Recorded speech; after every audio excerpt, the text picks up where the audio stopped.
Shalom, puji nama Tuhan. Mari kita akan bersama-sama satukan hati. Kita mau menyembah Tuhan. Terkhusus kita berdoa untuk bangsa dan negara kita. Biarlah bangsa Indonesia penuh kemuliaan Tuhan. Biarlah bangsa Indonesia penuh kebesaran Tuhan. Indonesia dipulihkan. Haleluya, haleluya.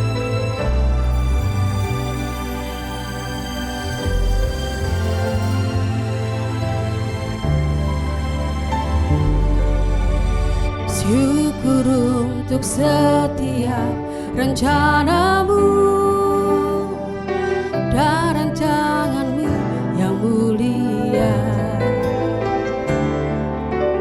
Dalam satu tubuh kami bersatu menjadi duta kerajaan-Mu. Ku ucapkan berkat Indonesia, biar kemuliaan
bangkit bagi bangsa kita, mau bangkit untuk kemuliaan Tuhan. Tapi sebelum kita memuji Tuhan, mari kita akan bersama-sama sorakkan merdeka 3 kali ya.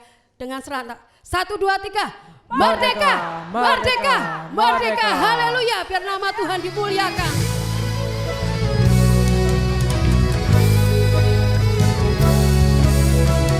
Mari bertepuk tangan bagi nama Tuhan. Haleluya.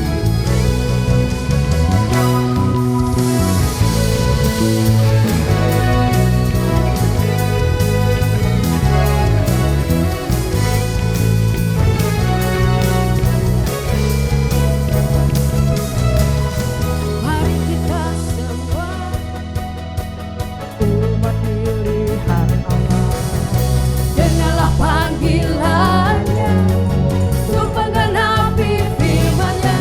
Sekaranglah waktunya untuk berdiri bagi bangsa ini.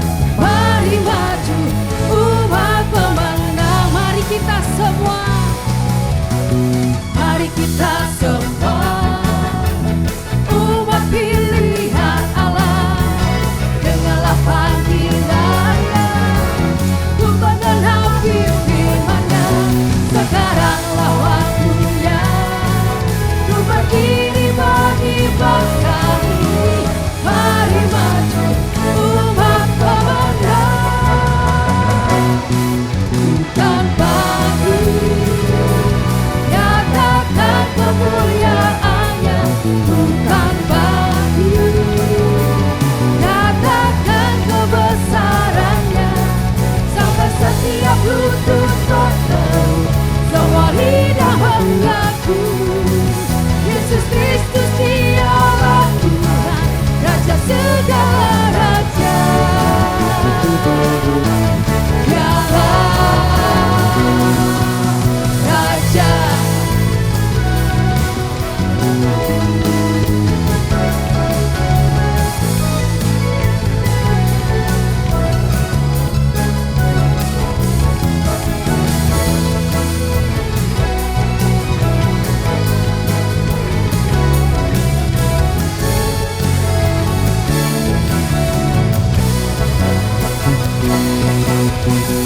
Mari kita semua umat pilihan Allah, dengarlah panggilannya untuk menggenapi firman.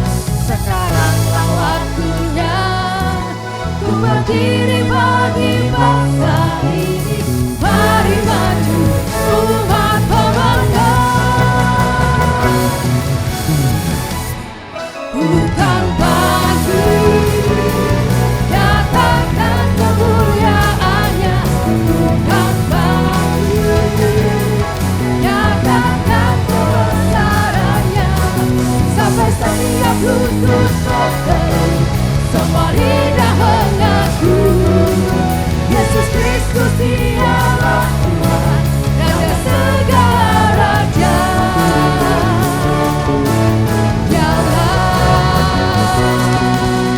Raja, haleluya. Dialah Raja di atas segala raja. Yesus Kristus namanya.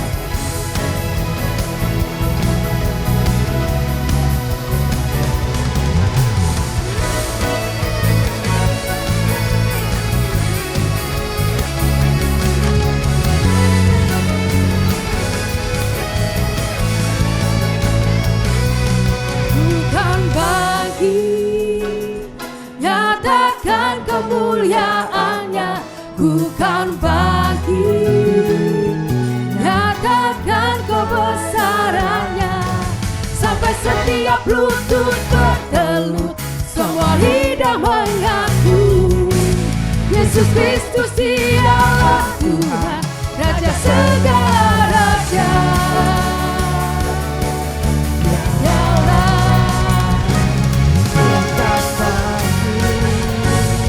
Nyatakan kemuliaannya, bukan bagi nyatakan kebesarannya, sampai setiap lutut berteru, semua lidah mengaku Yesus Kristus dialah Tuhan,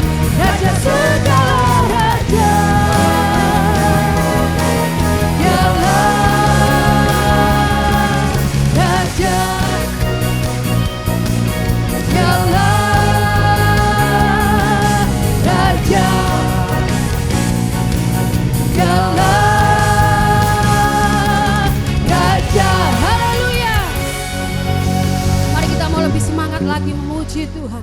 Kita mau menyatakan kebesaran Tuhan. Kita mau menyatakan kemuliaan Tuhan. Haleluya.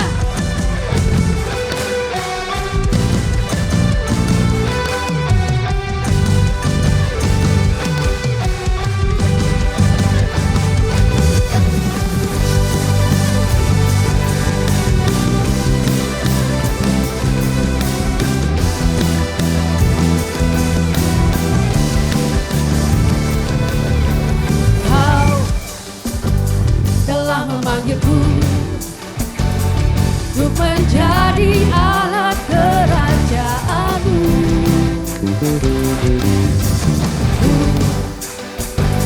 Mau melangkah maju, sebab Roh Kuduslah yang memampukanku.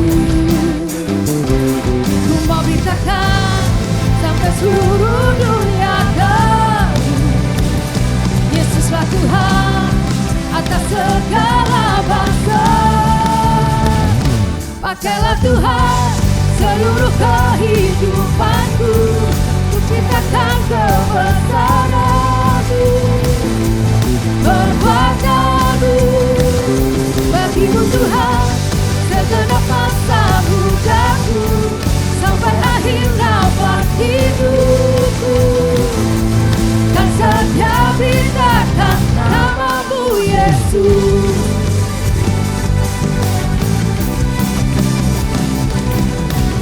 Kau telah memanggilku untuk menjadi alat kerajaan-Mu.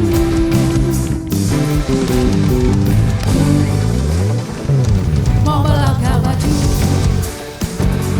sebab Roh Kuduslah yang memampukanku.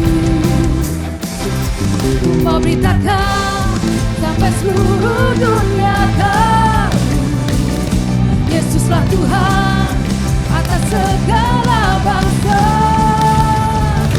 Pakailah Tuhan seluruh kehidupanku untuk ceritakan kebesaran-Mu, perbuatan-Mu.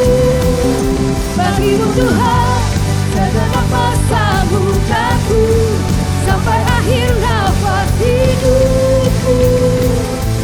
Kan setia beritakan nama-Mu Yesus. Sampai akhir hidup kami Tuhan, kami mau menceritakan kebesaran-Mu. Kami mau beritakan kemuliaan-Mu dalam hidup kami. Haleluya.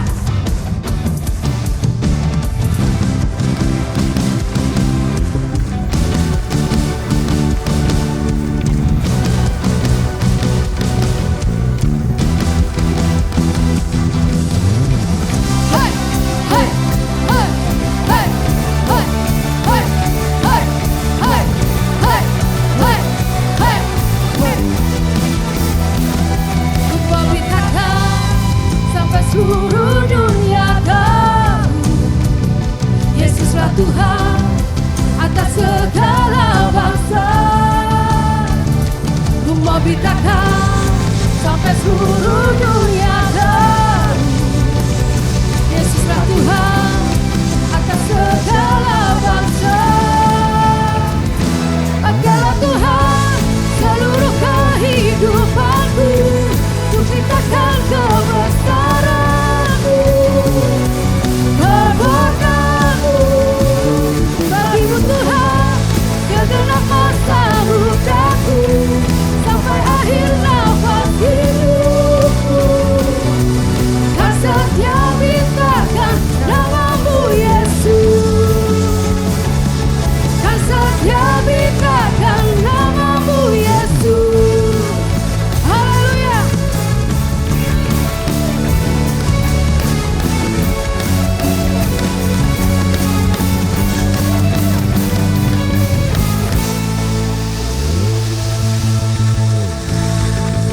Haleluya.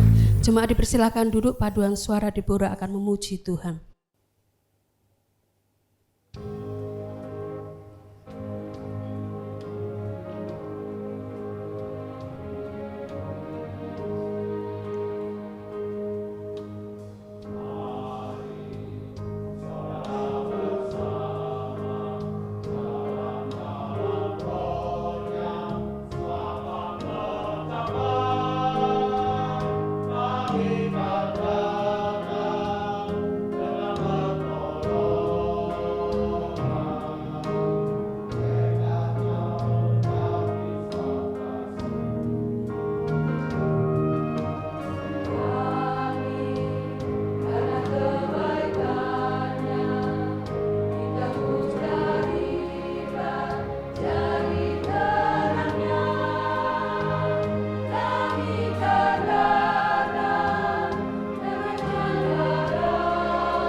Mari Bapak Ibu, mari kita akan bersama-sama bangkit berdiri. Kita mempersiapkan hati kita yang terbaik untuk penaburan firman Tuhan. Terima kasih Tuhan. Kami rindu pemulihan ada terjadi di Indonesia. Kemuliaan Tuhan, kebesaran Tuhan ada di Indonesia. Haleluya.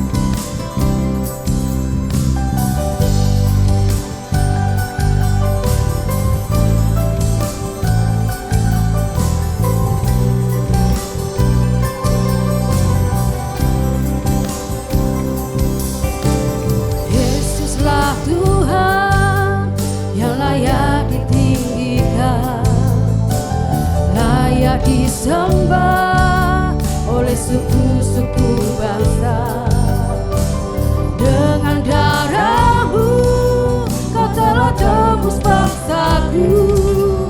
Genapi Tuhan firman-Mu atas negeriku.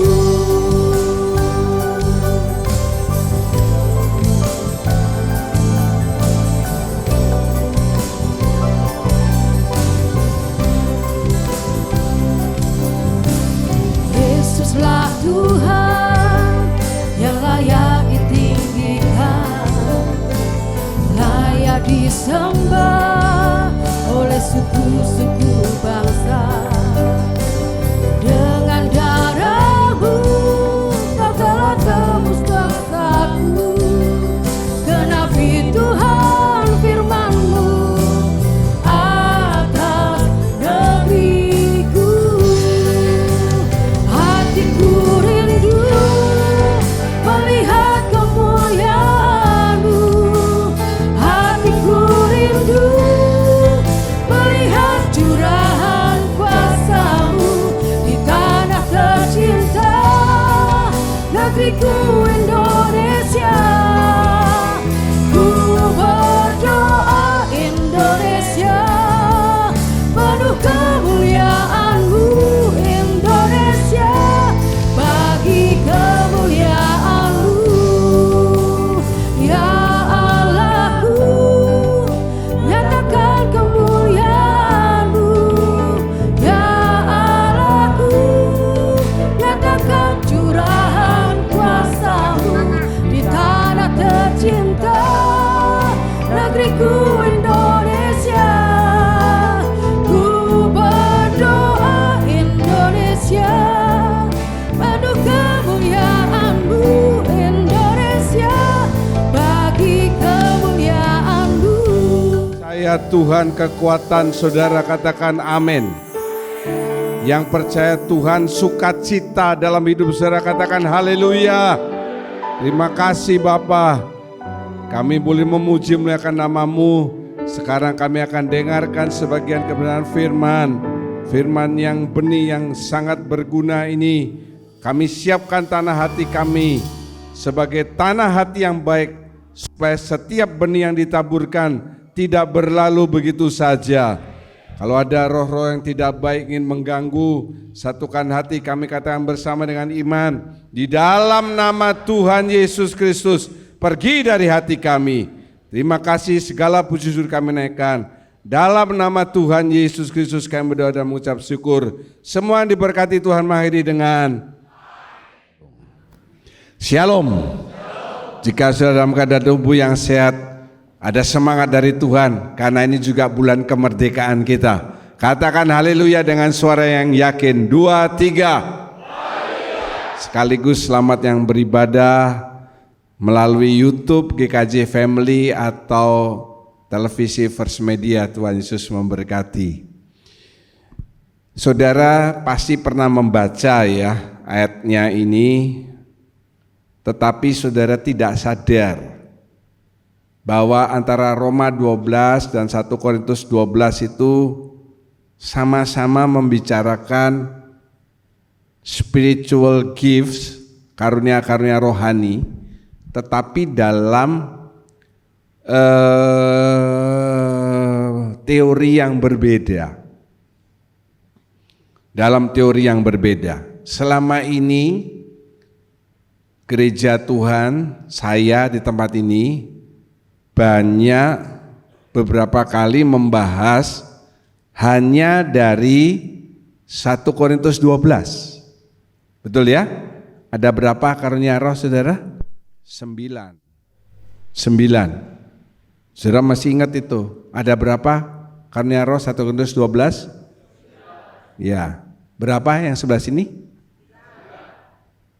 Ingat baik-baik loh.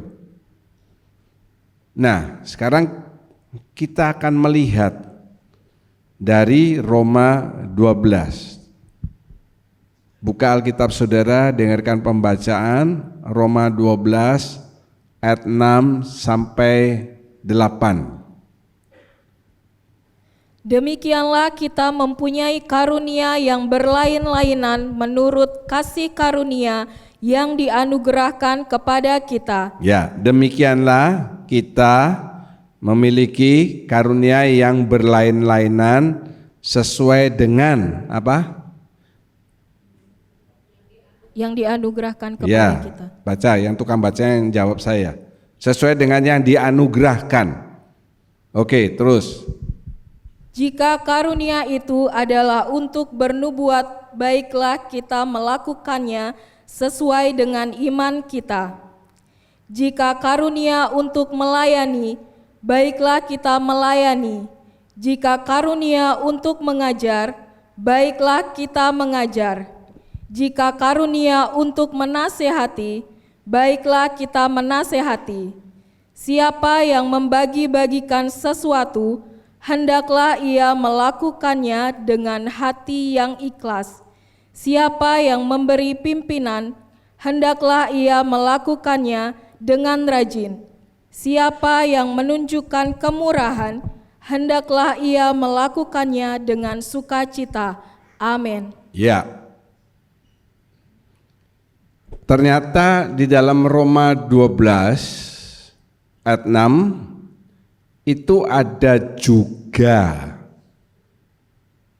karunia rohani,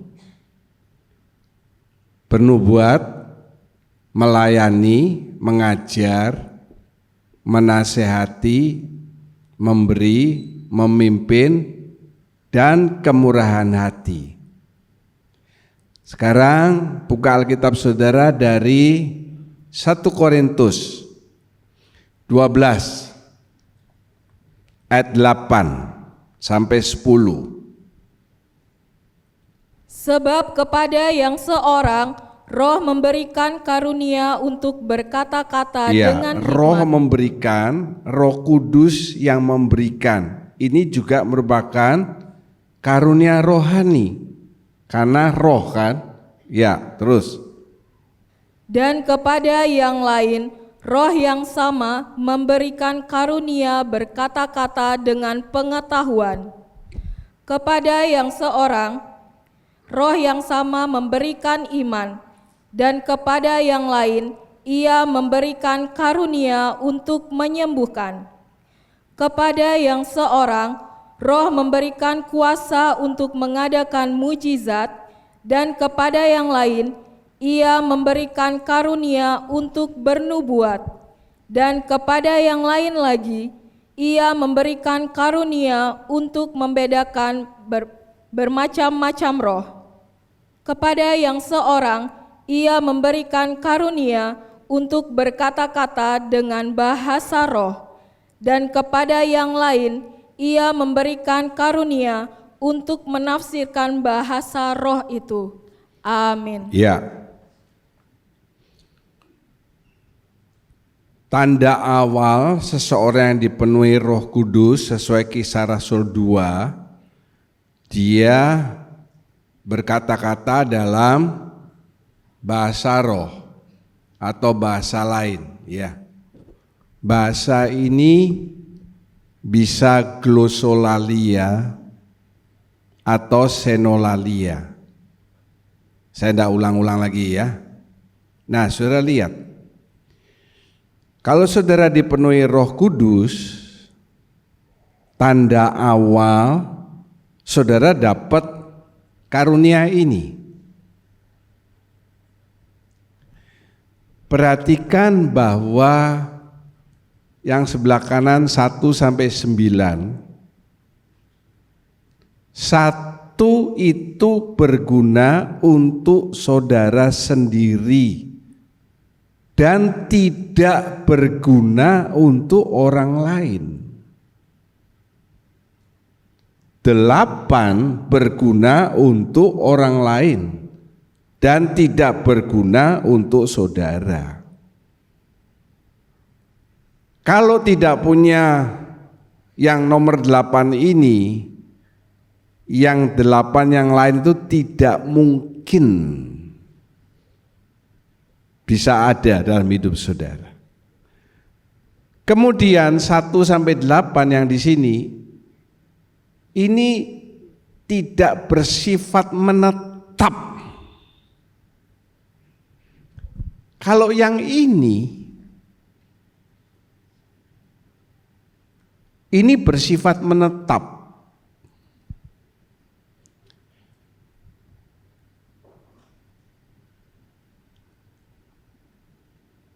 Orang yang mengadakan mujizat seperti banyak orang yang dipakai Tuhan. Saya paling senang Kathryn Kuhlman ya, naikkan lagi sedikit. Dia tidak bisa menyembuhkan dirinya sendiri. Tidak berarti pada hari Senin dia KKR, Tuhan memakai dia menyembuhkan banyak orang. Lalu hari Kamis dia dengan mudah bisa menyembuhkan orang terus menerus. Tidak begitu.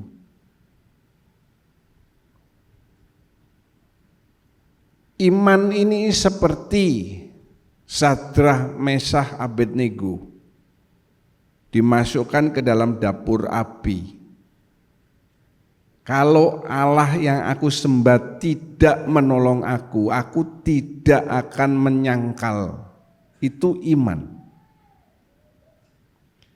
Waktu Petrus jalan di atas air, itu iman. Imannya teguh, luar biasa. Ya, menafsirkan bahasa roh ini jarang sekali ya, karunia ini. Membedakan bermacam-macam roh. Itu gunanya untuk orang lain, yaitu untuk membangun gereja Tuhan. Saya tidak pernah selama saya jadi pendeta puluhan tahun membahas dari sini.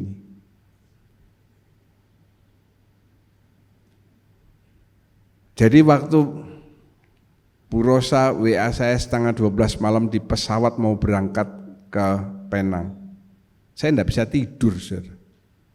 Gimana nih bikin khotbah? Apa yang saya khotbahkan? Ya, enggak bisa tidur. Nah, Tuhan tanamkan ini. Jadi saya terus besoknya memeriksa. Ini kita sudah sering periksa, tapi kita lihat yang kiri. Ini yang kiri. Ya. Sama-sama di sini ada bernubuat, di sini juga ada bernubuat. Tapi berbeda. Nanti kita lihat bedanya.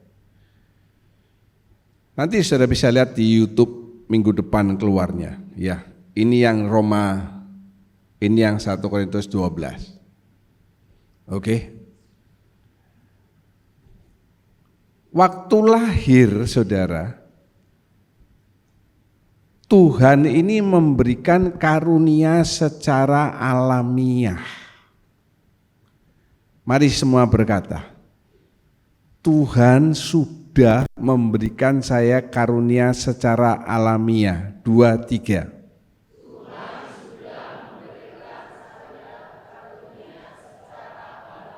Lebih keras lagi ngomong sama kiri atau kanan. Tuhan sudah memberikan kamu karunia secara alamiah. 2, 3.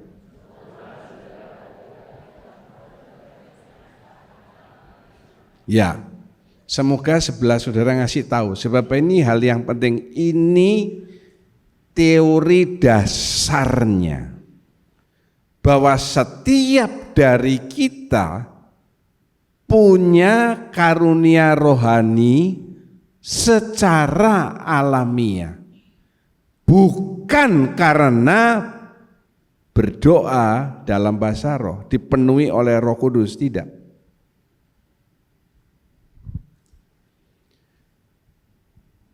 Kalau saudara berkata punya karunia rohani secara alamiah, maka seharusnya saudara tergerak melakukan sesuatu seperti apa yang setiap manusia baru lahir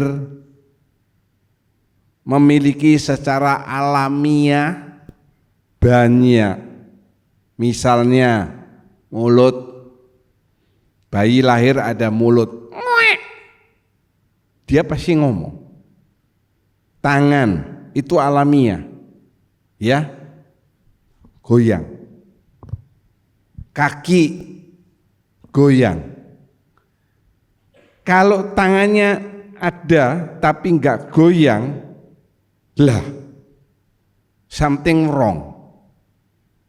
Kakinya diam, something wrong. Saudara, setiap dari saudara dikasih Tuhan secara alamiah karunia rohani. Harus digunakan seperti tadi ada tangan, ada kaki. Nanti saudara lihat, harus salah satu dari 7 ini atau mungkin lebih dari 1.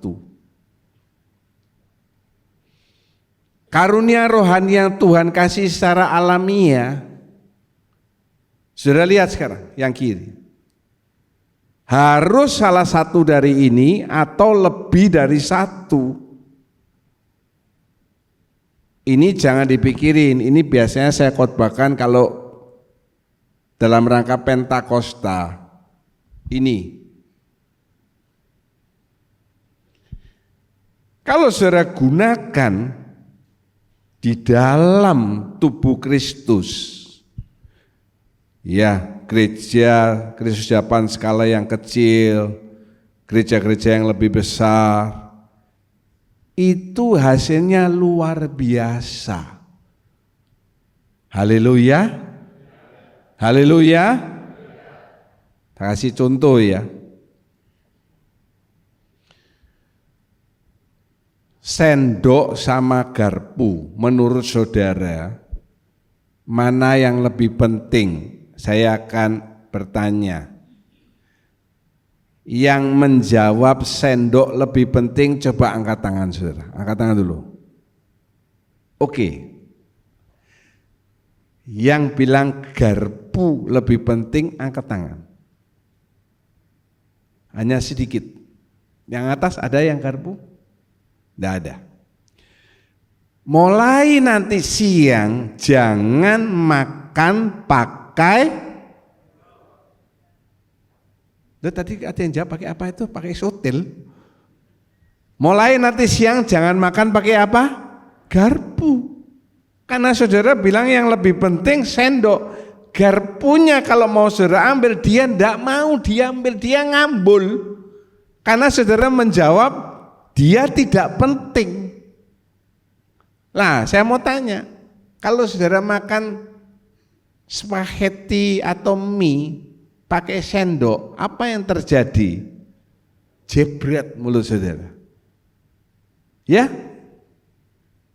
Pakai garpu makan nasi bisa atau enggak? Bisa. Kalau makan mie pakai garpu atau spaghetti repot. Kalau dikasih pertanyaan seperti itu, mana yang lebih penting, sendok atau garpu? Sendok angkat tangan. Saudara jangan angkat tangan. Dua-dua sama-sama penting. Betul? Cuma apa yang membedakan saudara? Apa yang membedakan? Fungsinya.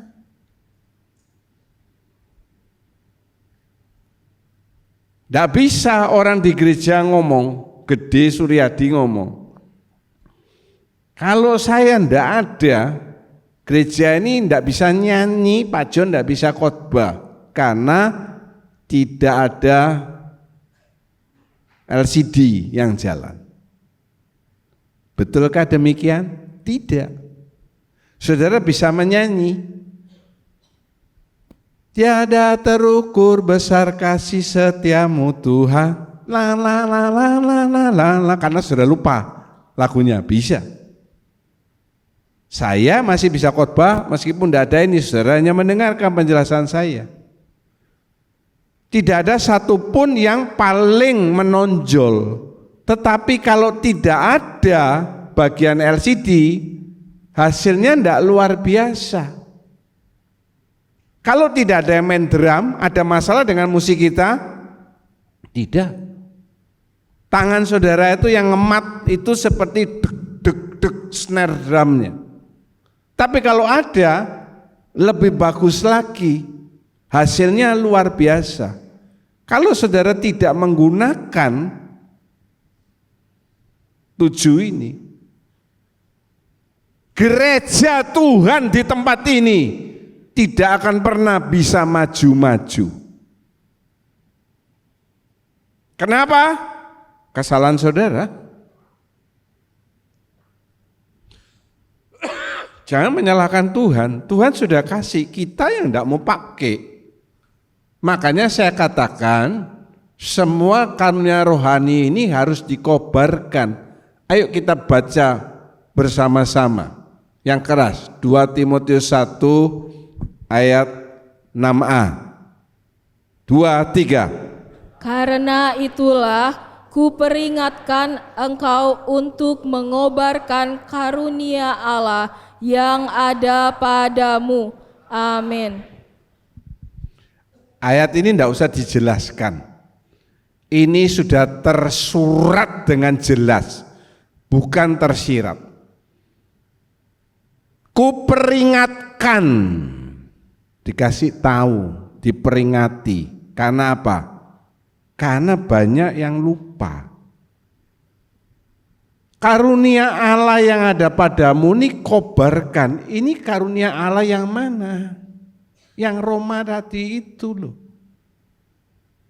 Bukan hanya saudara miliki, tapi bukan hanya juga dipakai, tetapi dikobarkan. Ngerti kan? Dikobarkan itu kompor. Kalau dulu pakai sumbu, kadang dia bisa kecil nyalanya.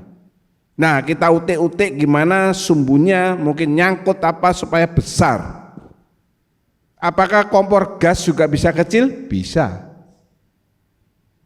Kalau aliran gasnya tersendat, kotor, kompornya dibersihkan, nyalanya dus besar. Ya, itu dikobarkan. Saudara, saya ulangi ya. Jadi sudah datang dengar khotbah ini, bukan datang duduk dengar diam pulang tidak melakukan apa-apa. Saudara akan menjadi orang Kristen yang tidak ada gunanya. Kalau tidak ada gunanya, tangan yang tidak berguna begini, ini tidak ada gunanya, dipotong saja. Dengar, pikirkan, saya karunianya apa? Oh, selama ini saya simpen, saya cuma datang gereja, sudah rajin, sudah bagus, itu menurut saudara. Tapi di hadapan Tuhan, saudara rajin, itu tidak ada nilainya. Bernilai kalau berguna. Haleluya. Bernilai kalau berguna. Kalau tidak berguna, saudara beli motor 100 juta. Bernilai. Tetapi saudara taruh di rumah didiamkan, tidak dipakai, tidak diapain, tidak ada nilainya karena tidak berguna. Motor saudara cuma 5 juta, tapi saudara pakai kemana-mana, itu jadi kaki saudara, itu bernilai karena berguna. Betul kan? Nah, saudara masih bisa membedakan. Jangan dipendam saudara. Ya, jadi berkat bagi orang lain. Baca ini, ada lagi ayatnya 1 Petrus 4 ayat 10. Layanilah seorang akan yang lain sesuai dengan karunia yang telah diperoleh tiap-tiap orang sebagai pengurus yang baik dari kasih karunia Allah. Amin. Layani seorang akan yang lain sesuai dengan karunia yang sudah saudara terima. Allah, karunia Allah, dari kasih karunia Allah. Layani. Colek kiri kanan saudara, kasih tahu, belajar melayani. Nanti saudara akan lihat, melayani seperti apa. Bukan saya suruh saudara jadi pembantu, pembantunya saya, gelarnya pendeta pembantu.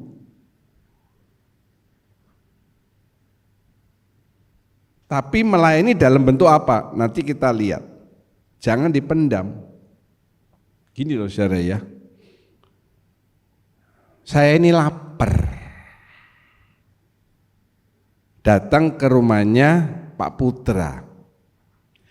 Saya lihat di meja itu kelihatannya ada lemper gendut. Kelihatannya enak. Apa yang saya lakukan? Kaki melangkah,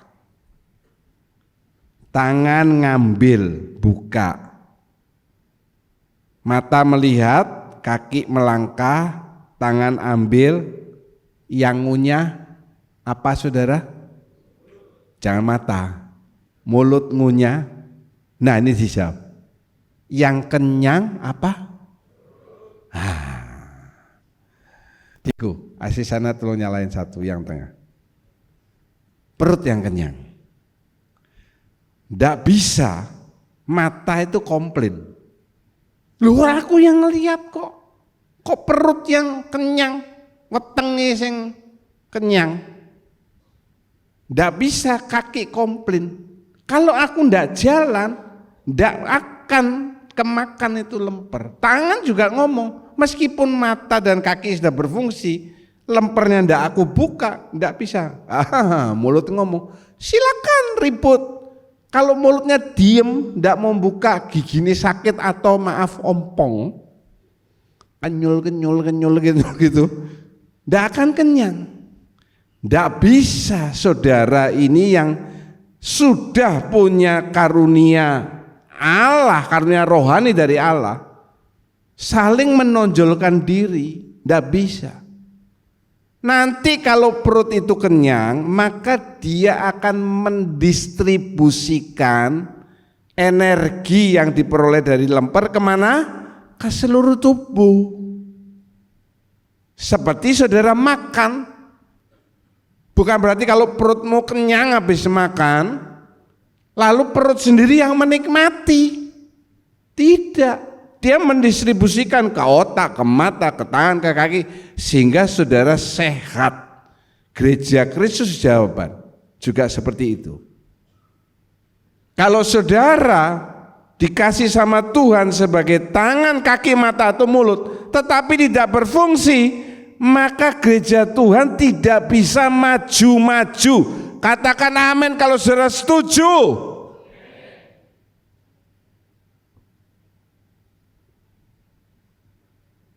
Saya sekarang belajar, sudah lama belajar, tidak lagi sebagai one man show. Sekolah minggu saya tidak pernah ngurus, hanya kalau ada masalah, karena sudah ditangani dengan baik oleh Ibu Ketua.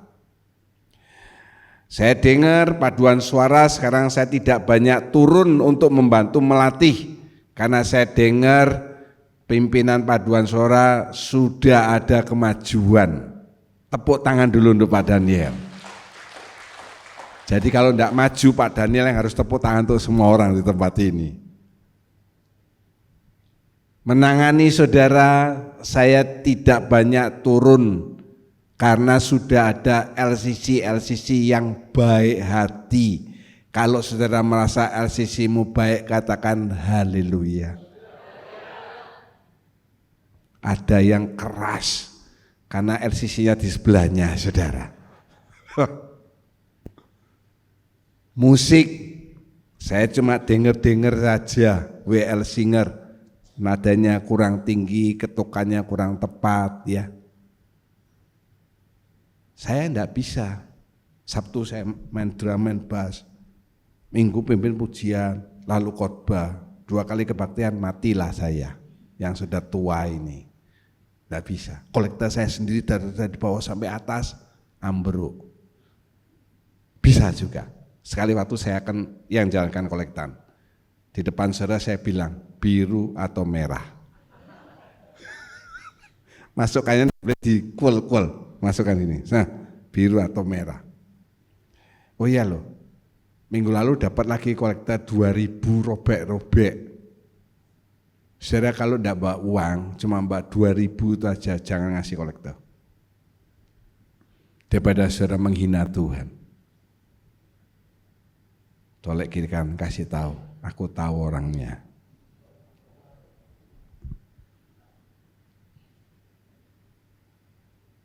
Saya berfungsi apa Pak? Nah itu nanti kita lihat ya. Khotbah ini bukan untuk saudara hari ini dengar dan minggu yang akan datang karena ini 2 seri. Saudara menjadi orang yang sama.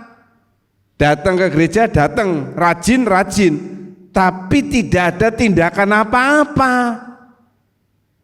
Itu sama seperti saudara lihat anakmu lahir, punya tangan atau punya kaki, tidak bisa gerak. Bagaimana saudara? Oh biarin aja.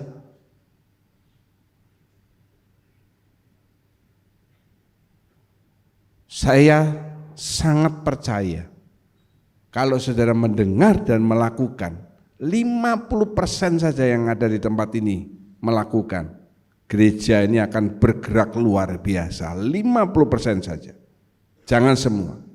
Kalau 100% meledak sudah.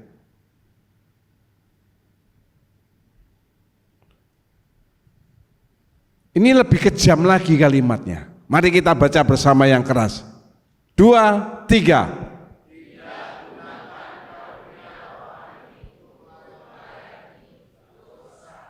Nah, tadi kan masih saudara diam, enggak melakukan enggak apa-apa. Nah, saudara enggak melakukan itu kategorinya dosa. Saudara tidak mencuri, membunuh, berzina, tidak korupsi, hidup baik, tapi saudara do nothing, dosa.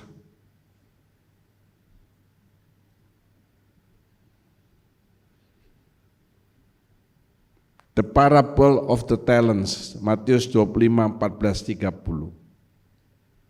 Oh, bisa dibaca. Hal kerajaan surga, Tuhan Yesus itu kasih 3 hamba. 1 dikasih 5, 1 dikasih 2, 1 dikasih 1. Bukannya Tuhan Yesus itu pilih kasih, aku kok dikasih cuma 1, aku kok dikasih 5. Ya, tiap orang punya kapasitasnya masing-masing. Mungkin Tuhan melihat saudara cukup 1. Oh ini bisa 5. Poinnya, dengarkan, poinnya bukan dikasih sedikit atau banyak, bukan. Tetapi poinnya itu dikembangkan atau tidak. Yang 1 ini dia kubur, dia do nothing. Saudara sudah dikasih di awal ya, setiap dari saudara minimal dikasih 1 spiritual gift oleh Allah secara alami. Yes. Lalu saudara enggak gunakan apa-apa. Yang 2 berkembang, yang 5 berkembang. Dosa hamba ketiga ini apa? Apa saudara? Apakah dia korupsi? Tidak. Yang dikasih itu masih ada atau sudah hilang? Masih ada. Pak Jarod mau pergi 1 bulan, nitipin anaknya Joli 1 kilo emas, Jevenly 1 kilo emas. Bu Hilda dititipi apa? Enggak dititipi apa-apa. Sesudah datang Pak Jarot, ternyata yang dititipi 1 kilo itu tetap 1 kilo. Salahnya mereka itu di mana? Ada salahnya? Enggak ada. Utuh kan? Tuhan, ini satu yang kau kasih masih ada utuh, tetapi tidak melakukan apa-apa. Saya tulis, sudah dikasih dalam tanda petik kesempatan, tetapi tidak ada kontribusi apa-apa dalam pelayanan pekerjaan Tuhan. Nah, ini pengadilan terakhir, memisahkan kambing domba, surga neraka, karena tidak melakukan apa-apa. Jadi kalau saudara sudah dikasih karunia rohani secara alami dan saudara tidak melakukan apa-apa, saudara ini seperti hamba yang ketiga. Perumpamaan ini kan jelas toh, Matius 25. Jadi perhatikan, bukan hanya tidak membuat gereja Tuhan berkembang, tetapi juga itu dosa bagi saudara. Upah dosa adalah apa? Binasa. Nanti satu kali saudara kan ditimbang di hadapan pengadilan Allah, menetical ufasin. Kalau saudara dosanya lebih berat, ya nukik ke neraka. Kan begitu, timbangan berat, nukik ke neraka. Apanya yang berat? Dosanya. Tidak membunuh, tidak mencuri, tidak begini-begini, tetapi tidak melakukan apa-apa, itu dosa. Perhatikan loh. Di depan ini saya bicara panjang, sebab ini yang poin yang pentingnya ada di sini. Kalau membahas 7 karunia itu bukan pembahasan yang terlalu penting, ini yang lebih penting, karena inilah bab satunya kalau di skripsi atau tesis.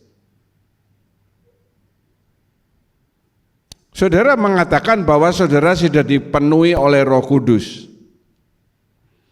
Cirinya, salah satunya, sadar hidup saudara ini untuk melayani Tuhan dan menggunakan semua karunia atau kalau tadi parabel itu ya, perumpamaan talenta untuk membangun tubuh Kristus. Ini ada satu buku yang bagus dari Peter Wagner yang berjudul Karunia-karunia rohanimu itu bisa membuat gerejamu bertumbuh.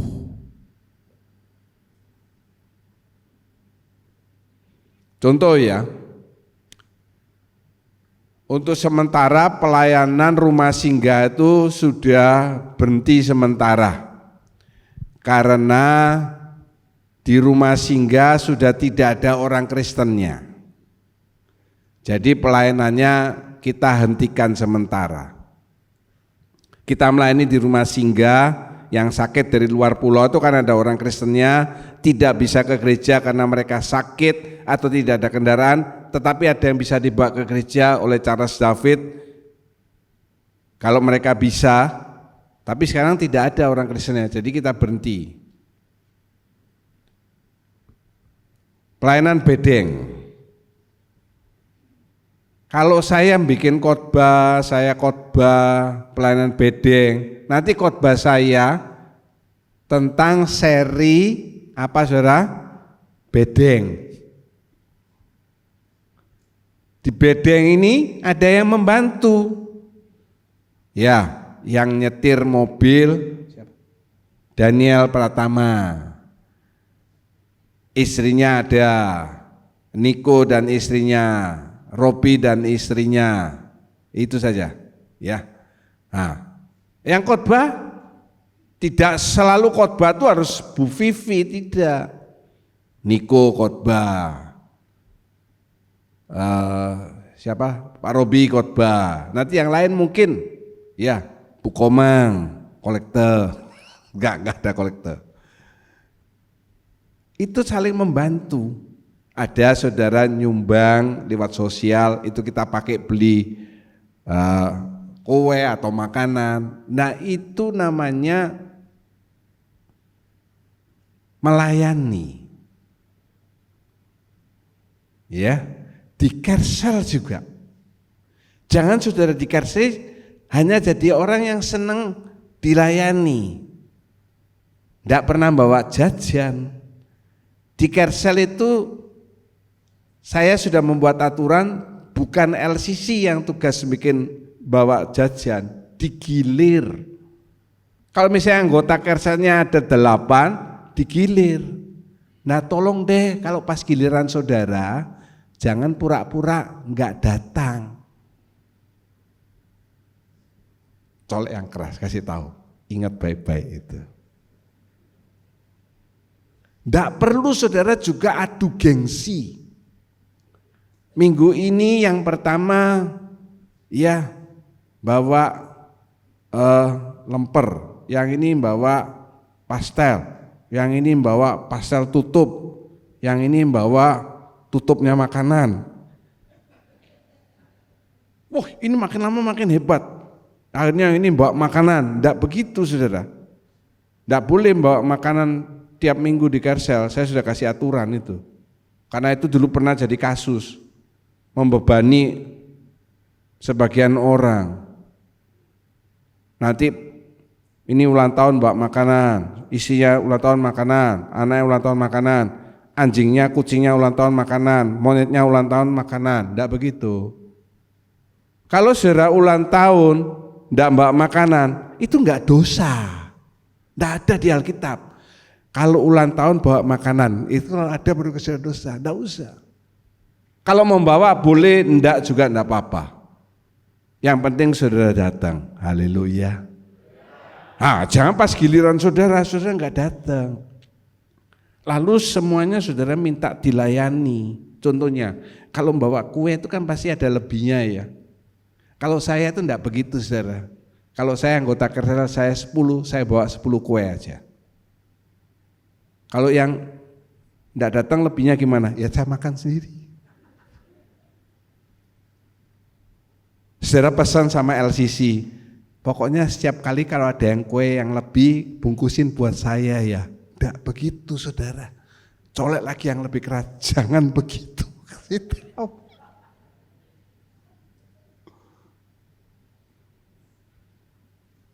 Tidak harus selalu dikasihkan orang yang sama terus. Dikasihkan gede, terus mentang-mentang kalau gede 1 kurang, ya memang 1 kurang. Tapi tidak begitu.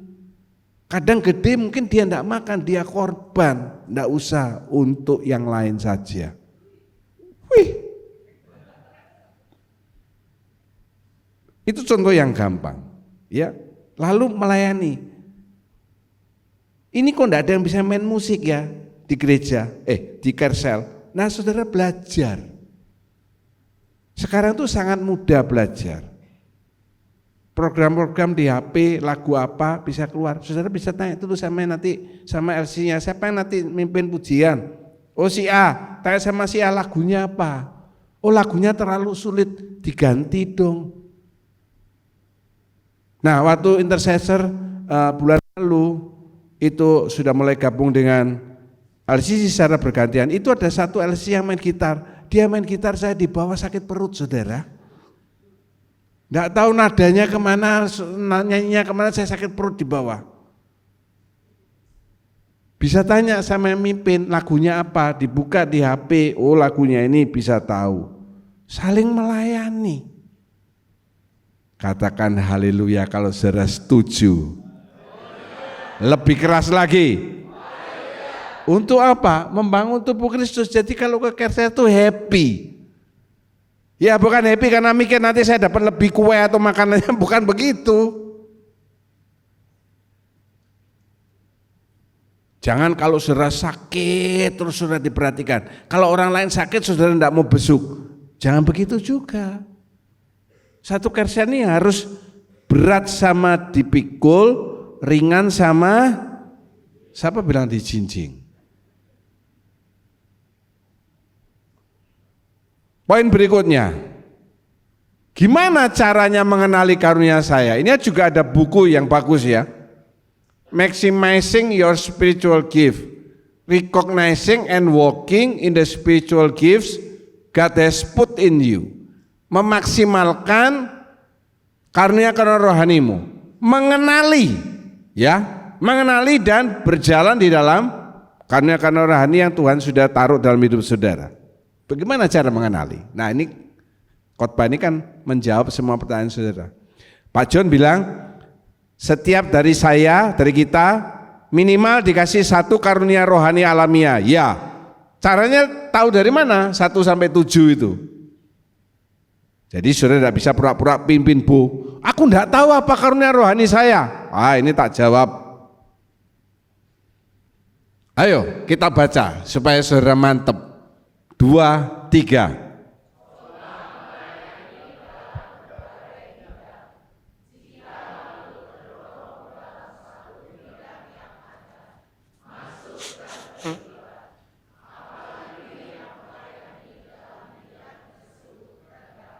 Ya, lihat ini.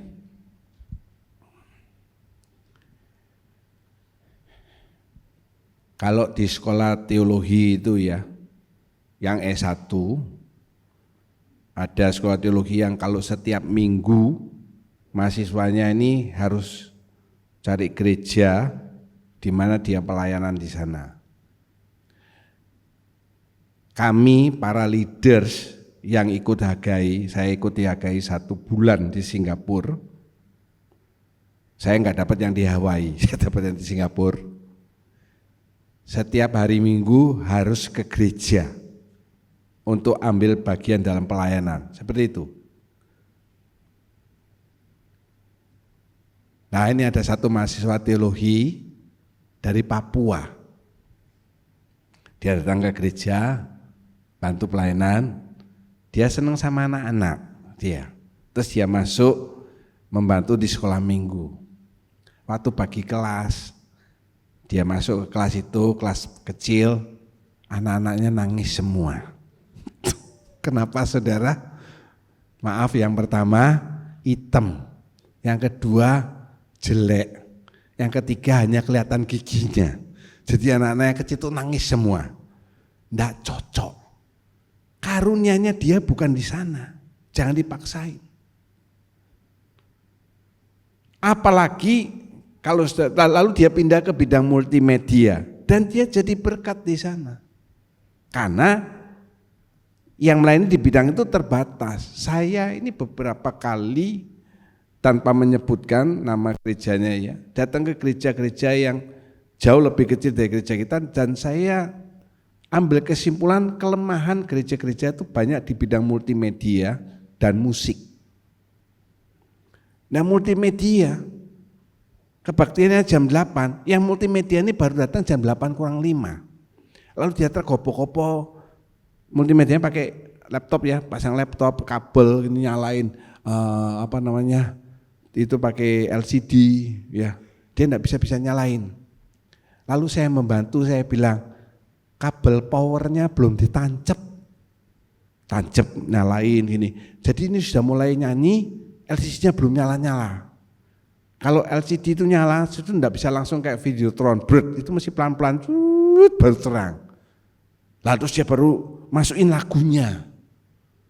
Jadi lagu pertama itu biasanya orang-orang itu nyanyi dengan penghayatan, karena enggak hafal lagunya, enggak ada teksnya. Ya, saudara bantu di bidang sana. Nah, misalnya seperti siapa yang multimedia tadi itu siapa ya? Tadi kan itu Ruben, sana siapa Evelyn? Noval, mana Noval? Nah, Noval. Kamu coba di bidang ini, rebana aku enggak cocok. Flag bikin pecah keramik karena bolak-balik jatuh. Multimedia cocok karena waktu dia ke strum enggak apa-apa, saudara. Jangan saudara enggak pernah di rumah punya tustel, enggak ngerti cara begini, saudara masuk dalam bidang kameramen. Nanti waktu keluar di YouTube, wajah saya ini cuma separuh antara gini atau begini. Ya, lighting juga. Minggu lalu rekamannya agak gelap.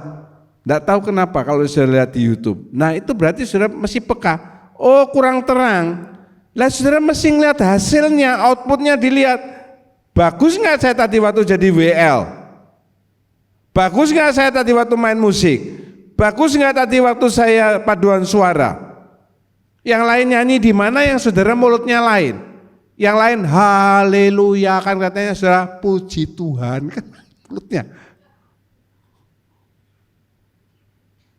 Itu ya. Dikenali dulu. Oh, saya terdorong di sini. Ya, memang si Papua ini terdorong di sekolah minggu, tapi dia nggak cocok. Seperti dia bikin anak-anak nangis.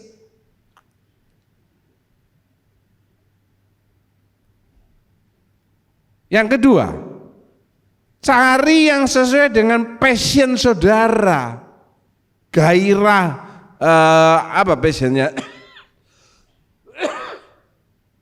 kerinduan saudara. Misalnya pemain musik, menyanyi, WL, dan lain sebagainya. Ya,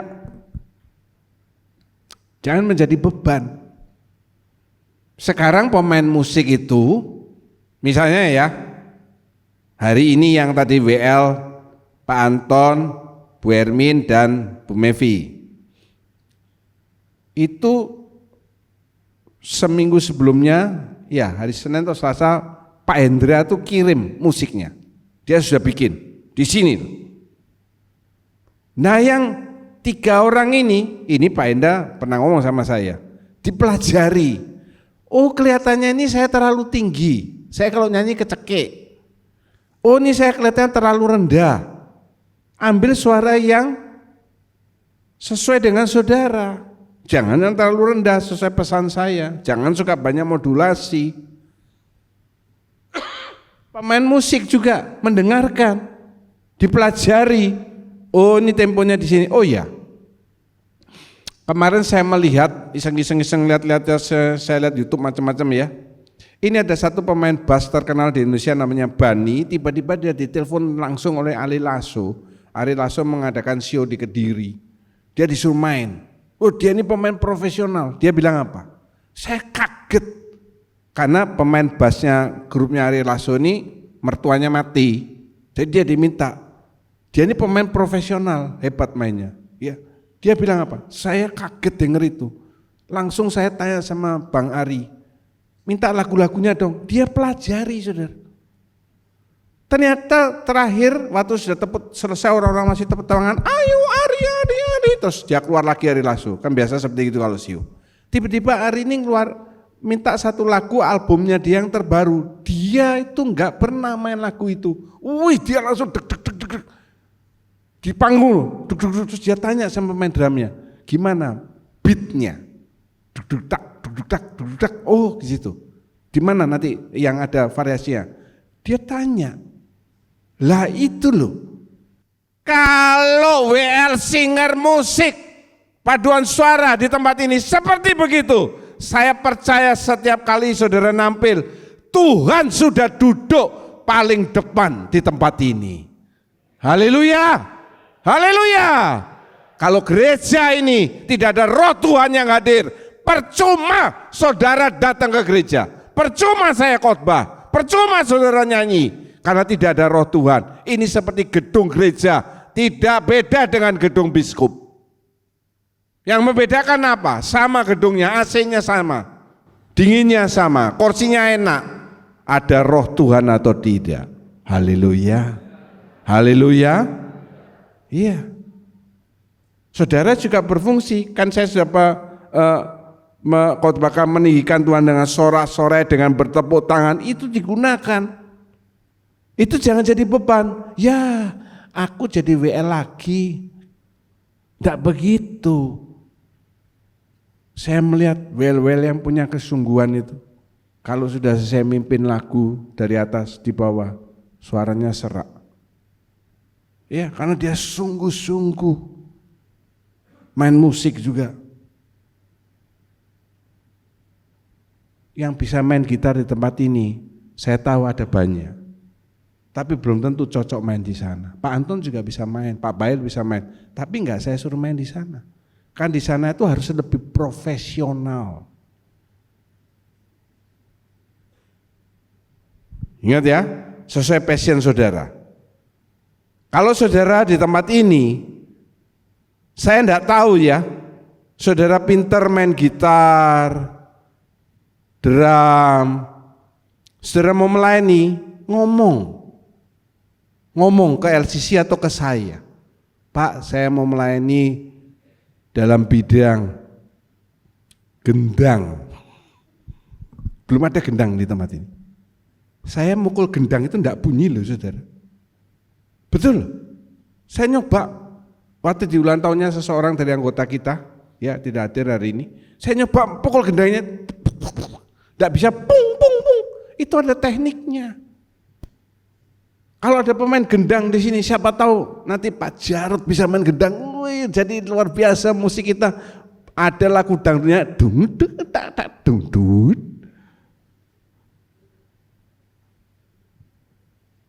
Tapi saya enggak berharap Bu Suyut main rebana, enggak bisa, usia enggak bisa.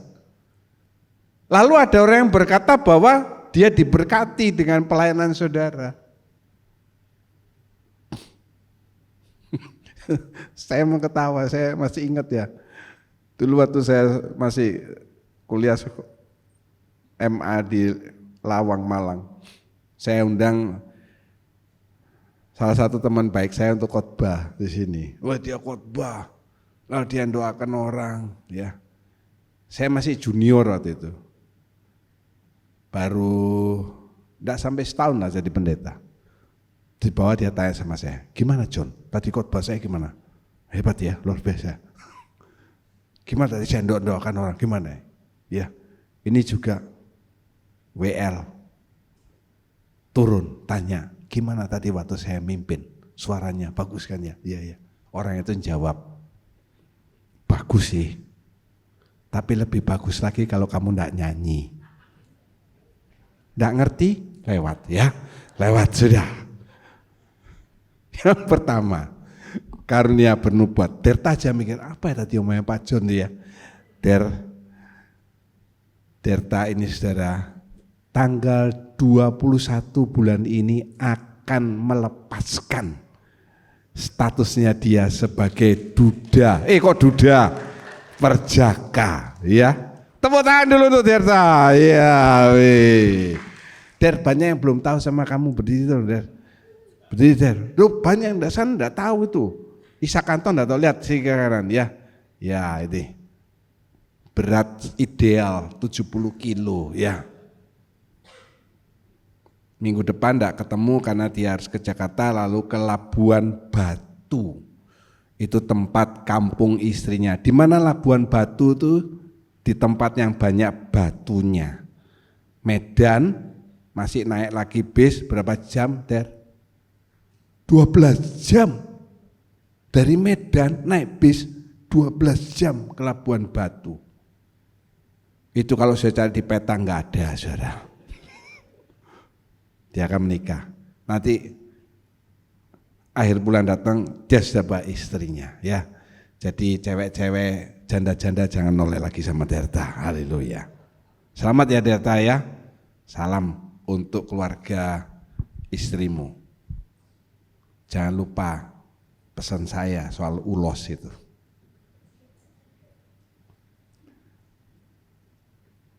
Ayo kita baca. Karunia bernubuat 2-3. Kemampuan alamiah untuk mengetahui kehendak Allah secara tepat.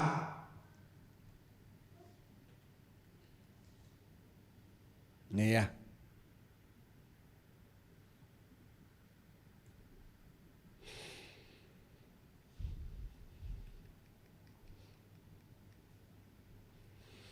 Berbeda dengan yang ada di 1 Korintus 12. Karunia bernubuat di 1 Korintus 12 ini sifatnya supernatural. Misalnya di tengah kebaktian ini, lalu pada saat saya selesai berkhotbah, kita berdoa, ada satu yang bersuara dengan lantang. Tuhan berpesan supaya saudara berpuasa 3 hari untuk Pulau Bali yang akan dilanda bencana supaya Tuhan melalukan. Tuhan berpesan 3 hari minggu ini. Lah, ini supernatural di luar kita logika pikiran. Dan sekarang ini jeleknya di seluruh dunia itu banyak orang yang suka nubuatan palsu. Saya bisa juga loh saudara. Nanti habis khotbah, penyembahan, doa, di doa akhir saya bilang, Tuhan berkata, anakku putra Michael Sanjaya, mobil putihnya terserah yang besar atau yang sedang itu dikasihkan untuk gereja. Saya dulu pernah tertipu saudara, karena ya kan kita belajar ya dari pengalaman. Soal nubuat ini saya tertipu, betul. Saya tertipu. Mau tahu tertipunya apa? Pasti mau tahu kan? Nggak usah.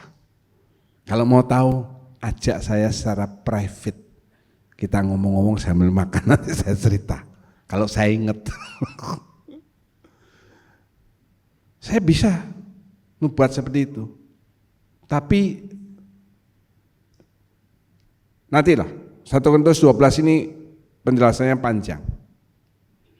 Ciri orang itu peka terhadap yang benar atau salah, baik atau buruk. Peka dia. Suka menegur orang yang salah agar bertobat. Ini ada satu cerita, ada seorang pendeta yang ke Sydney dan dia berkhotbah di sebuah gereja. Waktu dia pulang ada seorang ibu tua yang berkata, Bapak pendeta ini apa anaknya Pak pendeta itu ya? Yang pernah ke sini. Ini bapaknya pendeta, ini anaknya juga pendeta. Oh iya betul. Wih saya simpen kepahitan sama papamu loh. Lu kenapa? Waktu dulu papamu ke sini khotbah itu, saya minta tolong Pak pendeta tolong doakan anak saya, ini nakalnya minta ampun. Pernah ditangkap polisi di Sydney karena narkoba. Nggak taunya Pak pendeta itu ngomong, ibu yang harus bertobat. Wih dia sakit hati. Orang minta tolong doa ya. Misalnya Pak Firman ngomong sama saya, Pak John tolong doakan saya. Atau tolong doakan istri saya, anak saya. Lalu saya bilang, Pak Firman yang harus bertobat. Gimana perasaan Pak Firman? Sakit hati. Saya sakit hati. Ternyata setelah sekian lama, seperti ada suara, ini loh kesalahanmu, ini loh kesalahanmu, ini kesalahanmu. Saya pelan-pelan memberesi masalah saya dan bertobat. Anak saya pelan-pelan juga bertobat dan menjadi baik. Nah ini dia. Seperti ini, orang ini punya karunia bernubuat. Ciri yang kedua, ciri yang ketiga, tajam mengenali motivasi seseorang sehingga tidak mudah dibohongi. Ini ciri-ciri bernubuat. Kalau bernubuat yang 1 Korintus 12 itu berbeda. Dia bisa tahu. Misalnya Obed ngomong-ngomong sama saya, oh ini motivasinya ini mau bohong ini. Ya. Tetapi perhatikan, saudara harus menghindari. Jangan merasa diri paling benar, karena apa? Karena saudara akhirnya suka menegur orang. Jadi senangnya negur. Selumbar di mata tidak kelihatan, balok di mata orang lain kelihatan, kan begitu firman Tuhan. Hindari merasa diri paling benar. Yang kedua, jangan suka menghakimi orang lain. Istilahnya dia merasa diri paling benar. Kan begini, ini ya, suka menegur sama. Dan jangan menegur dengan kebencian, tetapi dengan hati kasih.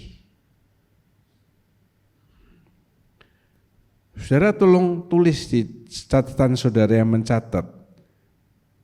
Catat dulu Kisah Rasul 18, 24 sampai 26. Nanti dibaca di rumah.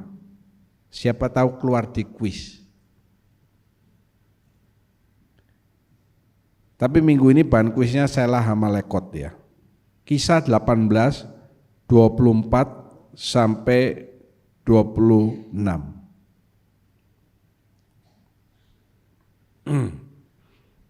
Ini tentang Priskila Aquila. Menegur bukan dengan benci, tetapi dengan hati kasih. Misalnya saya punya karunia bernubuat sesuai Roma 8 yang ini ya. Saya tidak senang sama Obed. Lalu saya negur. Pasti negurnya itu hatinya beda, benci. Tak sikat aja sekalian ini. Ingat loh Bet, kalau kamu tidak mau bertobat, nanti anakmu Ruben akan membunuhmu. Ruben yang didengar tak bunuh beneran bapakku. Misalnya, jangan. Lihat ya,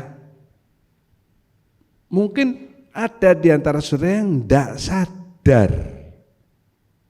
Oh, aku kok peka ya. Kalau ada orang yang berbuat salah atau jelek atau ini alay orang ini, memutarbalikkan fakta, suka bohong. Lah, mungkin saudara itu punya, tapi saudara belum sadar. Hari ini saudara berdoa untuk poin yang pertama. Jangan-jangan ini Tuhan kasih saya.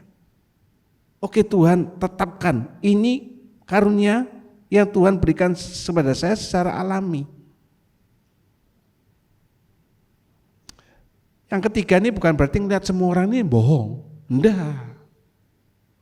Itu namanya sensitif. Oh, jangan-jangan bohong, jangan-jangan bohong.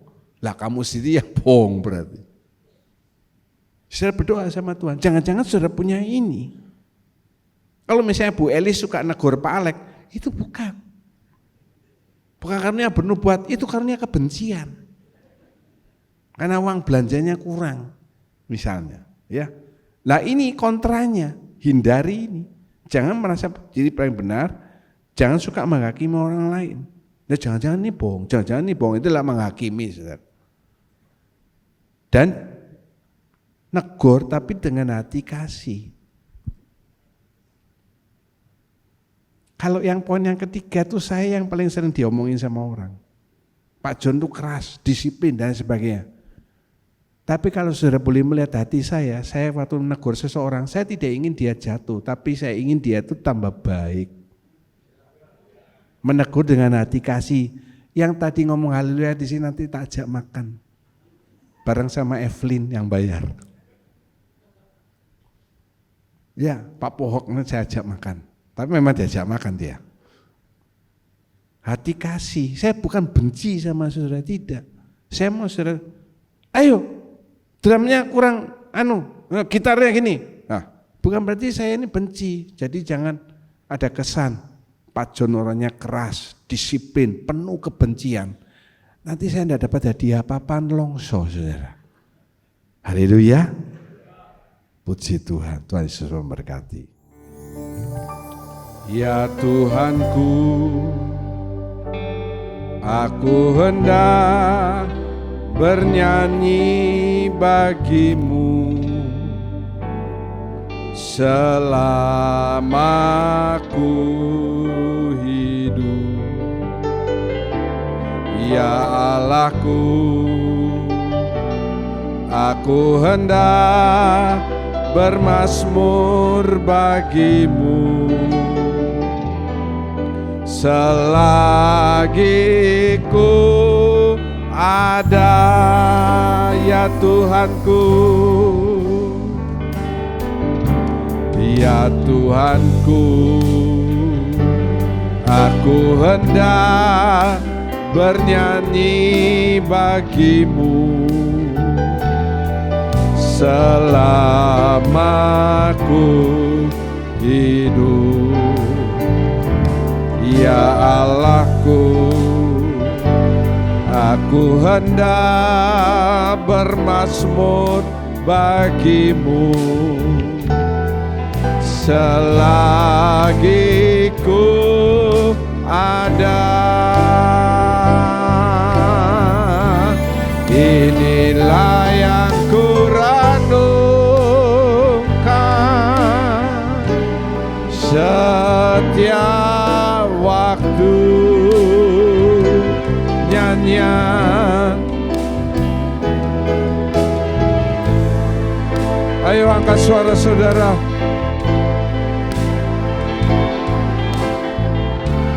Lebih baik lagi angkat hati saudara.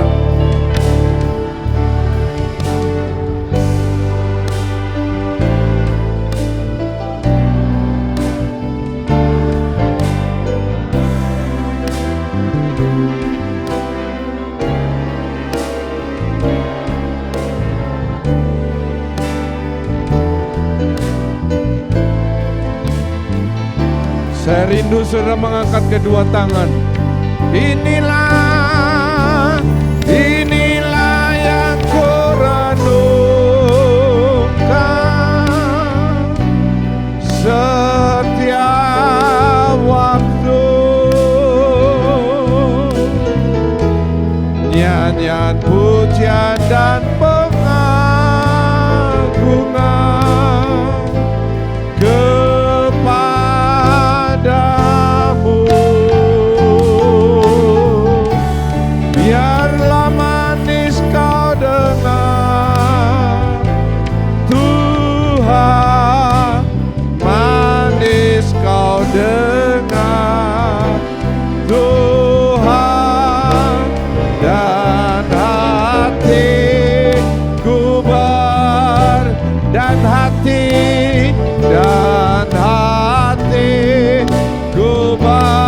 serukan dan hati.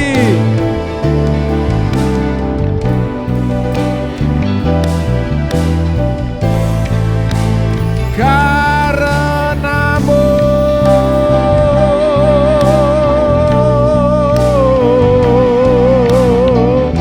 semua di tempat ini dia menyembah Tuhan. Yang belum dipenuhi roh, tinggikan nama Tuhan. Yang sudah bawa rohmu kepada Tuhan, ayo bakar, nyalakan api itu dari diri saudara. Ya rala wala malalalala.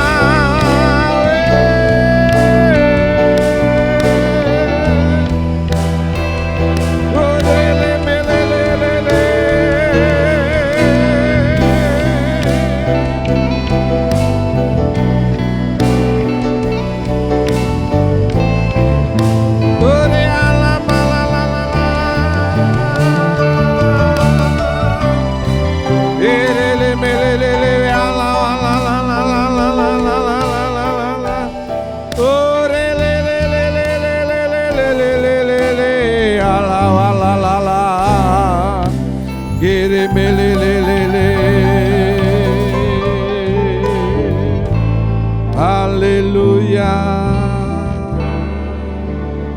Bapa Surgawi, terima kasih buat firman-Mu yang telah kami terima pada pagi hari ini. Biarlah kami boleh menyadari karunia-karunia yang Tuhan berikan pada kami, dan terlebih Tuhan kami boleh mengembangkannya untuk kemuliaan dan kebesaran nama Tuhan. Dan semakin banyak jiwa boleh dimenangkan buat Tuhan, di mana kami berada, nama Tuhan dimuliakan. Allah juga memberkati hamba-Mu yang telah menyampaikan kebenaran firman-Mu, tambah-tambah hikmat-Mu, juga kesehatan, dan apa yang diperlukan dalam pelayanannya, Tuhan telah menyediakannya. Terima kasih ya Bapa, kami naikkan puji syukur sembah kami di dalam nama Tuhan Yesus Kristus. Amin. Kami mengangkat kedua tangan, mengangkat wajah, dan mengatakan amin untuk setiap penataan firman Tuhan yang kami yakini kebenarannya.